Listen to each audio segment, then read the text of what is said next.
Hey, what up, guys? Haven't talked to you in a while, and today, well, actually, this evening, I want to talk to you about something that caught my attention. Yep, it was yesterday that I was watching the Apple keynote as it was happening live.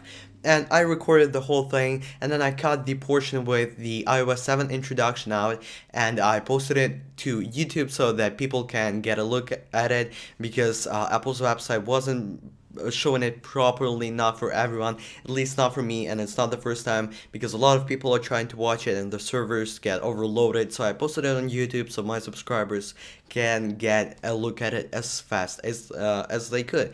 And today I was reading comments on that video because there were a lot of comments, and I tried to read as many as I could.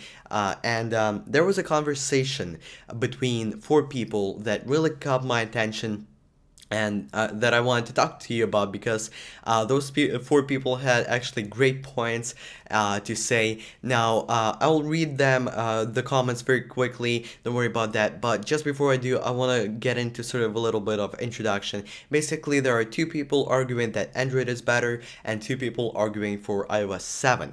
Now, my personal views, definitely Android is much better. I am a huge Apple fan, I am a huge iOS fan, but with iOS 6 and everything up to iOS 6, even iOS 5, I loved it. But since iOS 6, I really got into Android. It's so much more in the OS that you can do, and I loved it so much more. And now with iOS 7, I'm definitely back to Apple, and I'm loving it. Can't wait to get my hands on it. I'm actually thinking of joining the developer program, so I don't have to wait till fall to get it. But anyway, that's another video. I'll hopefully be able to do that soon for you guys. Anyway, so again, Android is good. I love it. Now with iOS 7, I love iOS 2. And let's go into these comments. So the first guy arguing for Android is basically saying that all that Apple claims that they innovated actually came from Android, and it's been at Android for about a year, which is definitely true. A lot of features that, and this is just my thoughts now, it's definitely true. A lot of features in iOS 7 did come from Android. Now I'm gonna explain why. You need to remember that in this field of technology, not every single person can create every single new thing. So Google can have a person employed that comes up with an idea, and that idea is very good, so it's going to be featured in the next Google device. Then Apple has a person employed, and that person comes up with a great idea, and so Apple will put their idea into their next product. But it's not that every company can invent everything. There's one person and they invent a thing, and just whatever company that they are employed at will be the company that gets their idea, and that's how it works. Now, a lot of features in iOS 7 are borrowed from a lot of different mobile operating systems, most of all from Android. Now, the reason for that is because Apple was definitely late, and I thought they failed with iOS because my top three phones were in this list: Galaxy S4, then extremely close to it, HTC One, and quite far away will be the iPhone 5 because of the operating system. With iOS 7, I don't even know which list it's gonna be, which order it's gonna be in. It's still the same three phones, but they're a lot closer together for me now. So it's even more difficult to choose my next phone. But anyway, what was I talking about? Okay, I just got the thought back. Now, the reason Apple borrowed from Android so much is because they definitely have slowed down, and they had a lot of catching up to do. They were very far behind when it came to Android and other operating systems. There's Firefox OS, there's another one that has a weird name that I forgot, Windows OS, Mobile OS, which I don't know how successful it is, but it's out there. So Apple had a lot of catching up to do with iOS, so they borrowed those features because they had a choice of either borrowing those features or failing completely, and no one's gonna buy an iPhone except for your grandma, because no geek is gonna buy iOS as it was. So they had a choice between letting that be it and just old people buying iOS because it's simple to use, or borrowing a lot of features whilst it gives them some time to come up with something new for iOS 8. So that's what they did, and I'm very thankful to them that they choose this and to kind of lose their dignity a bit, but borrow the features so that iOS users can finally have those features. Okay, now the second comment left by the other guy, again for Android, says that it's basically exactly you're right, and all of the features had been borrowed from other operating systems out there, and Apple fanboys will still deny it.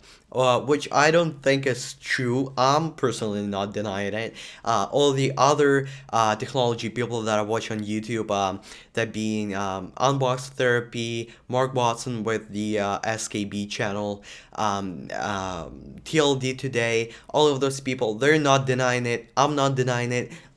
A lot of other people are not denying it. Probably most. I don't know who is denying it. We all agree that yes, iOS 7 did borrow a lot of its features from Android. No one's denying it. Now we get into the third guy, which now goes on the offensive side for iOS, saying that yes, a lot of those features are borrowed. Again, he's not ignoring it, and or denying it. So again, he's saying that a lot of features were borrowed from Android, and a lot of other operating systems borrow their features from different operating systems, but in the process of actually applying those features to their operating systems, they're actually being changed in their own unique and creative way to the end where the final product, although may borrow ideas from a different OS, will be much different, and that is exactly what we see in here. Now, the reason why I said at the beginning of the video that I will read these guys' comments is because both sides had some excellent points, and we come to one of them just now. Now, this is again guy arguing for Android, and he does that by going on the offensive side when it comes to iOS 7, saying that it's basically the same old thing just with a new color scheme to it, and it's still the same basic layout of your icons. And I cannot agree with him or her more, because I do hate that you cannot position the apps wherever you want. You are only limited to the rows of icons. You cannot just put them wherever like you can in Android, and I absolutely love that feature in Android, and I'm saddened that we don't have that in iOS.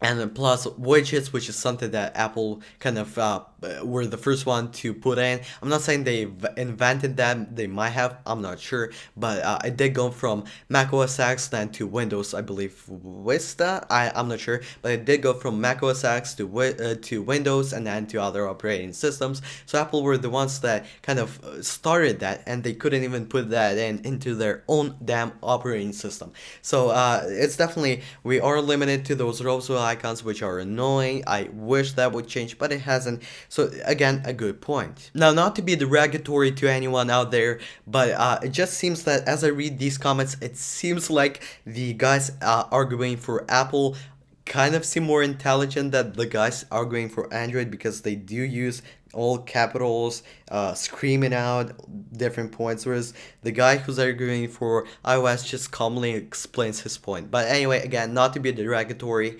do not mean that in disrespectful way to Android fans, because I am one. I like iOS and I like Android just as much, maybe even a tiny bit better. We'll see when I get my hands on iOS 7.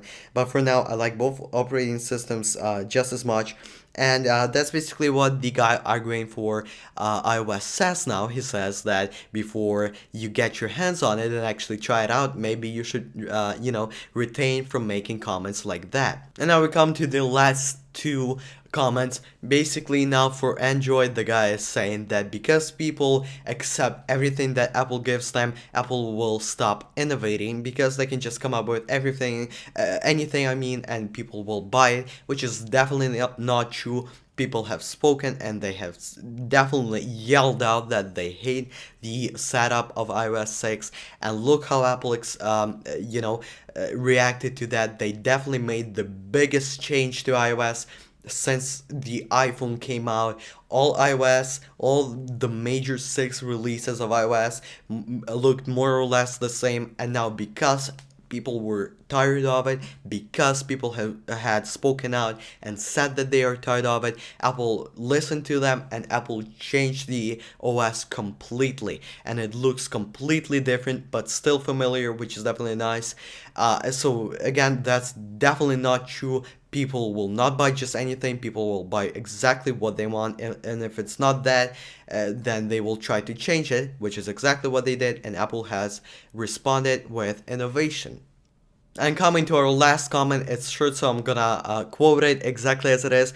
And there's a good reason for it because it's very well spoken. And it says, "Yelling at us will not make us like our phones any less, and it will sure as hell will not make us like those plastic cheap knockoffs that you have," which is definitely again not necessarily true. HTC One, beautiful design, right on par with iPhone, just as quality, maintained, and just as gorgeous as iPhone. I love it. I can't decide which design I like more. Both made of very high quality materials such as aluminum. So with that being said, it finally brings me to the end of this video. I thank you guys for watching. I'll catch you guys later. Bye.